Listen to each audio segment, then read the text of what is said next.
Hello everyone, and welcome back or welcome to my channel if this is your first time here. My name is Amy, and today it's another episode of Late Late Amy, aka the most scuffed Formula 1 show on the interwebs. Here we talk all things F1, pop culture, TV shows, movies, books, etc., all the fun stuff. Today is finally the Drive to Survive episode. It has taken me a long while. I know it's been a hot minute since this season actually came out. I've just been busy. You know, girly pop things, you know, traveling to Grand Prix and shit, like, leave me be. Anyway, I did have to make some notes for this one, because we got quite a bit to cover.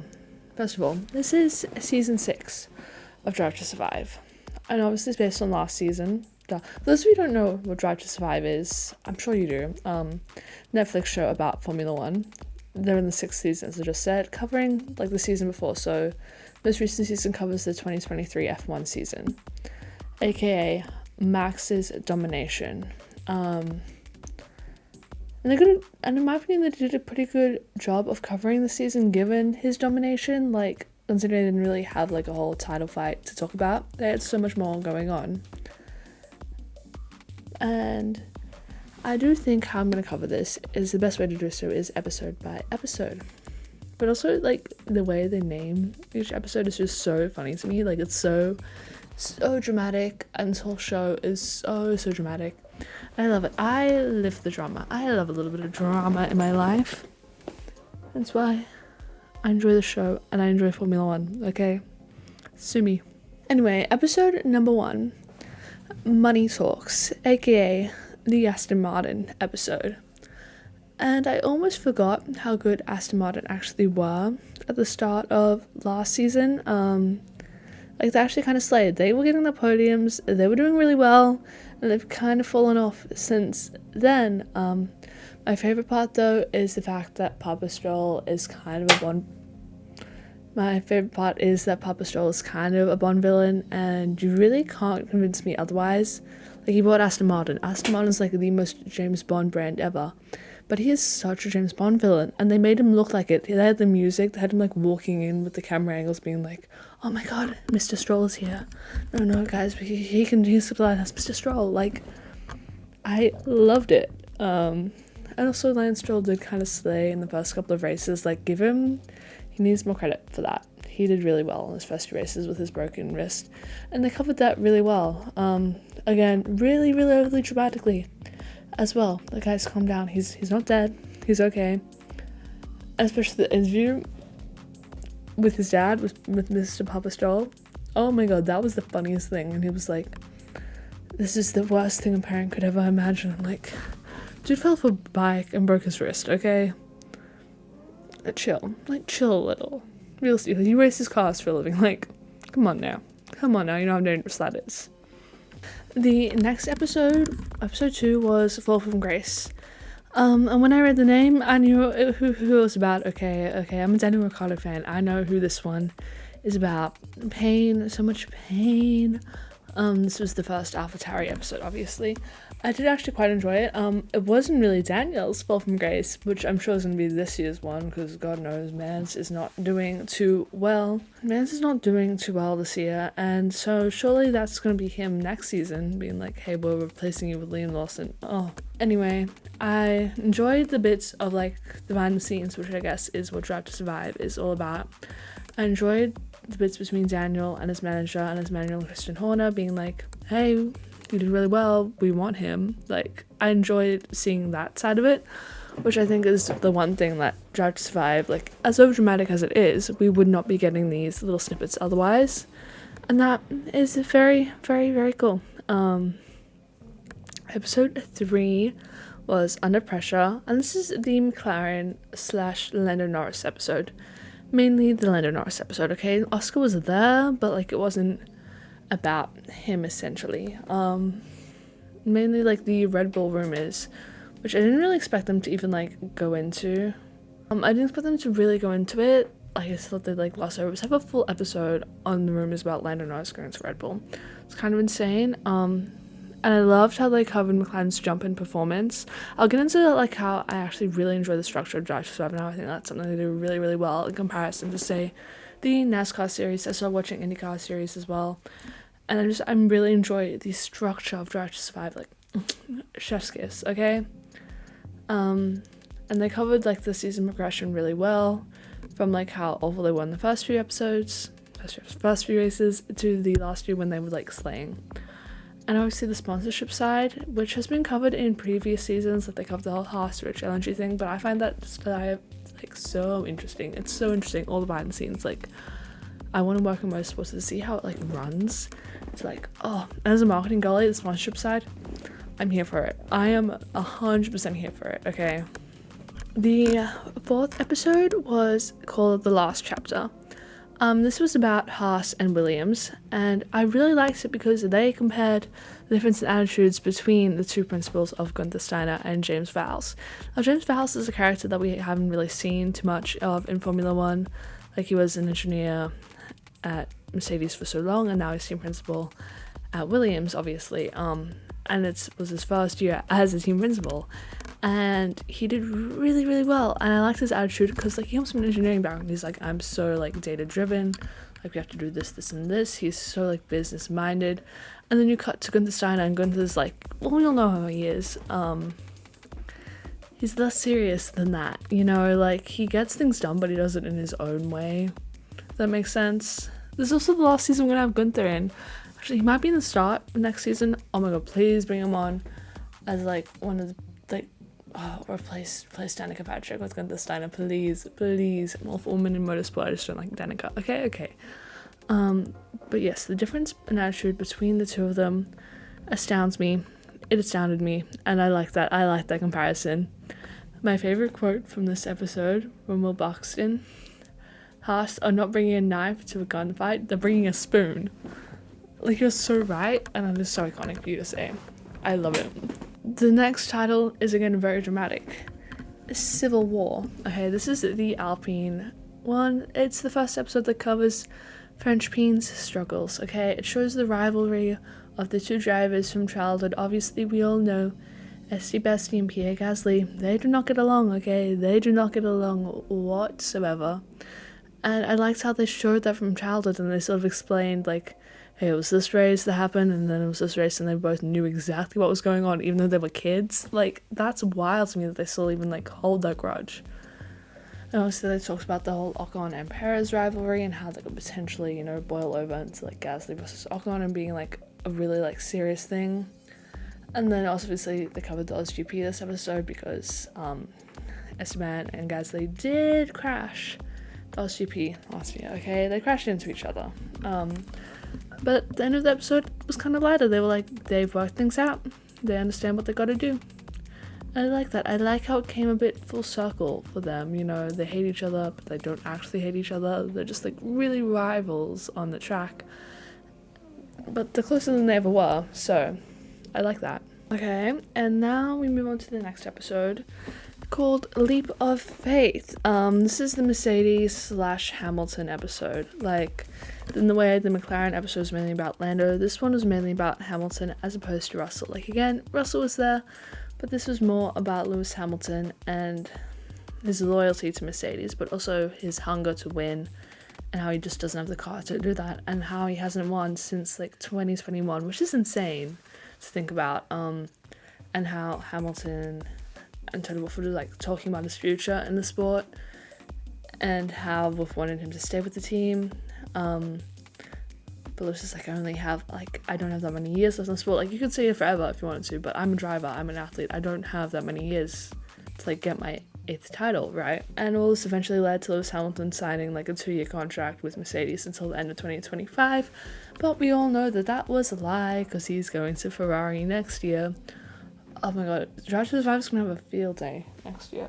Even though they might have lost Gunther Steiner, and they might also lose Daniel. They're going to have a whole field day with this. Oh my god, it's going to be so good. And then the next episode was titled C'est la vie, aka Alpine Part 2. They go over the new investors. Obviously, Ryan Reynolds, like, investment company, invested in Alpine. Cameron Thompson just invested. Oh my god. And it showed the whole like inner turmoil of the team, and how like all the head honchos weren't getting along, and that's also really interesting. And obviously that all led to the departure of the team principal, Otmar Safnauer, and the CEO, Lauren Rossi. So Alpine's just been going through it the past couple of years, right? They've lost, they first lost Fernando, then they lost Oscar, then they lost Otmar, then they lost Laurent, and they've lost a few other key personnel this year as well, and now they're at the bottom of the grid. It's karma. It is 100% karma, okay? You can't tell me otherwise. And I do think the fact that they lost Otmar is such a heavy loss for that team. Like, Otmar is like a really good team principal, and they showed how well respected he was. Like, they showed him going and talking to universities and stuff, and I didn't see that side of him really, but he is really well respected in terms of like sports management and stuff, which was quite cool to see. The next episode, I'm not a Ferrari girl, okay, but I love this one. It's titled Forza Ferrari, and if you couldn't guess, it was in fact the Ferrari episode. And they introduced Ferrari as the religion that it is in Italy. They were like, you're either Catholic or you follow Ferrari. Those are the two religions. They had a little Saint Charles Leclerc down there. Oh my god, it was brilliant. It was so good. I love that. And obviously they had a new team principal as well in Frederick Vasseur. And again, showing him and his personality, and yeah, his connection to like so many drivers on the grid, obviously through ART being a team that he founded, I believe he founded ART. How they, you know, they all wanted that win in Italy. They always want to win in Italy. But, you know, Max did win. And then obviously the elation of Carlos winning in Singapore and the relief to a team like Ferrari to at least get one win that season. Because Ferrari, we like to think of them as like the top team, and they are a top team. But in reality, they just have not been winning championships. Like, since the Schumacher era, really. Like, they do win championships and races, but not as dominantly as we all think they should, and they really should, because they're Ferrari, okay? Ferrari should be winning. The next one, Three's a Crowd, and if you couldn't tell from the title, that is once more AlphaTauri Part 2, and it follows the removal of De Vries from his seat. Bye-bye. He's gone. And then Daniel Ricciardo coming back, and then Daniel Ricciardo crashing and breaking his wrist. And obviously it was not as dramatic as Pop Star being like, this is the worst thing a parent could imagine, but it was still a bit dramatic, okay? And then obviously that allowed Liam Lawson to hop into that seat, and then there was a whole storyline of, you know, who of the drivers is going to get those like 4 Red Bull seats out of like the 5 drivers that have, like, obviously Max is like locked in, but the rest of you, maybe not. And then obviously they showed like the heartbreak for Liam when he was the one who didn't get a seat. I think Liam Lawson is one of the most deserving drivers for a seat, just on Danny's. Okay, I routed up by Daniel Ricciardo. Everybody knows this, okay? Would it be an episode of Late Night Amy without my camera dying on me? No, it would not. So we're back to phone mode. Yeah, what was I saying? Liam Lawson deserves a seat, just not Daniel Ricciardo's seat. Yeah, we're clear on that one. Again, very interesting how they covered it, and I do like that they actually got Liam Lawson involved in it, and they covered him. Obviously, it was a big storyline, but like, him being considered me like, hey, I'm actually like driving for an F1 team now. Like, that was cool. That was very cool. And then the final episode was titled Red or Black. This took place from like Las Vegas onwards, obviously, because like Red or Black is like a poker reference, I believe. I don't gamble. Clearly, I don't have the money for that shit. And it was talking about the fight for second in the constructors. It covered Vegas and the attack of the drain hole covers and how unfair it was on Carlos. And then I think it did it really well, considering like they didn't have like a proper like fight for the title given Red Bull and Max's dominance. But I think they did really well in showing the battle for second in the constructors championship, because that really did boil down to the last few races between Mercedes and Ferrari. So the fact that they were still able to be like, there was some sort of fight, even if it wasn't for the top spot, there was some sort of fight. And I did like how they held like a whole episode dedicated to that. So yeah, that's a general run through of all the episodes. I don't know how long that went on for, but you're so welcome. Now we're getting down to the business end of this episode.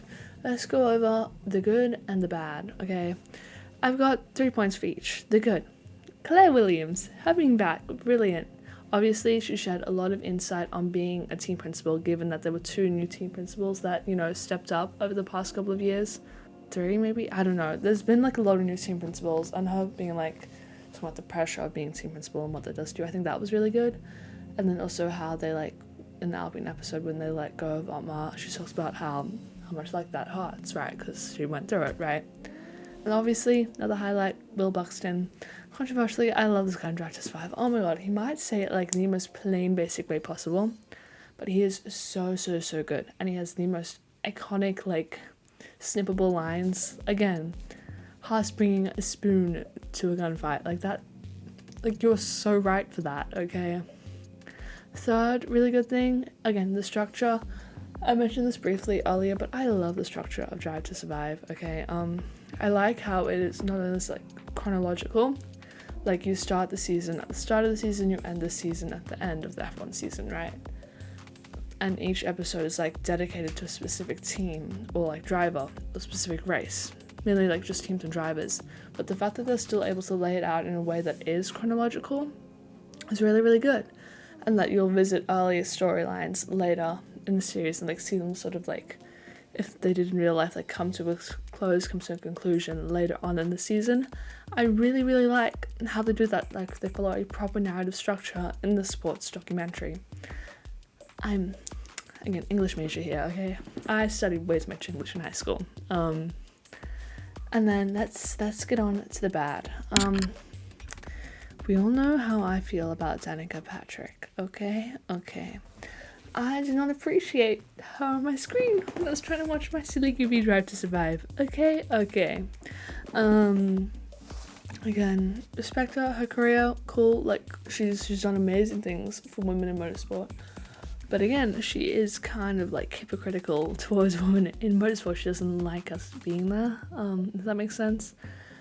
And she didn't explain anything very well.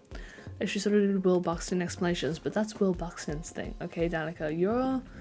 You say, like, you think you're providing, like, really valuable insights into being a racing driver, but you're not, in reality, okay? That's just the vibe I get. I am not a racing driver, clearly. I don't do that. I would love to do that, but I don't do that. Yeah, I just don't vibe with her in the show. You have so many other really good women like Claire Williams, okay, like Susie Buff that you can bring in. Why are we bringing in Danica, okay? And other like more valuable like racing drivers that you can interview. Like so many would be involved. Anyway, that's just me. Another bad thing. I'm starting to think maybe we don't need any more seasons of Drive to Survive. Shock, I know, I love that show, but like, when do we stop? When do we be like, okay, this is enough? I think 6 seasons is probably good. We can call it now, guys. We can call it. Obviously we're not going to, because recently news has come out that F1 and like Formula 1 management are sort of blocking teams from releasing their own behind the scenes content because it's like too similar to Drive to Survive. Like McLaren Unboxed. I love that. I live for McLaren Unboxed, right? And they're like, no, we can't do that anymore. Why? Like, why? Literally, why? I'm still gonna watch both of them, okay? Anyway, not happy about it. So, in conclusion, did I like this season? Yes, of course I like this season. Anything Formula 1 related, I'm probably gonna watch it and like it to some degree, okay? Were there a few things that severely annoyed me? Yes. Were there a few things Danica and Patrick? Yes, they were.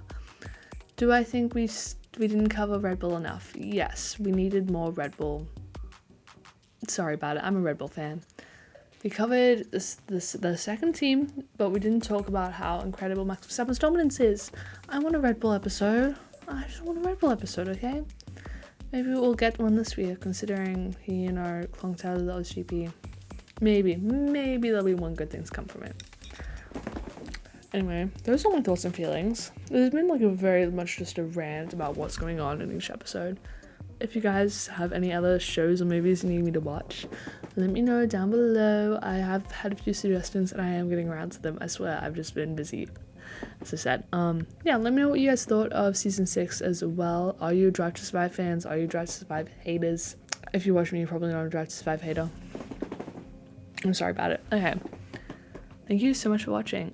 That brings this video to a wrap. Like the video if you liked it and press that red button to subscribe for more F1 and motorsport related content. I'll see you all in the next one. Ladies.